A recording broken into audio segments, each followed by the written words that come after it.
Johannes 8, vers 32. En onze sabi de waarheid.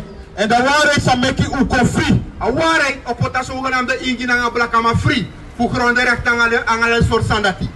Want midjas repede een rebel voor wie dorpu. Ik ga ook een nieuw koffiekamp. Hoe de een concessie voor het man. Nou na snee zit ik abra. Dus als hij sana pikjes aan. We sana mi dorpu om jaren terug pa. Dan gaan we sa. De wij zoet maar in mijn, zoet maar in haar dorpu zolang hij kon opstaan.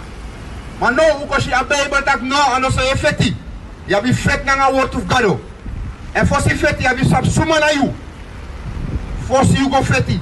Want als je no sap suma na you, dan je go feti of als je zei denk, hey, mina tukayana. Ik kan tek goni vet lek wat tukayana. Mina ex-jungle commando, ik kan vet lek jungle commando. Maar tegen je sap taki nou Israëliet.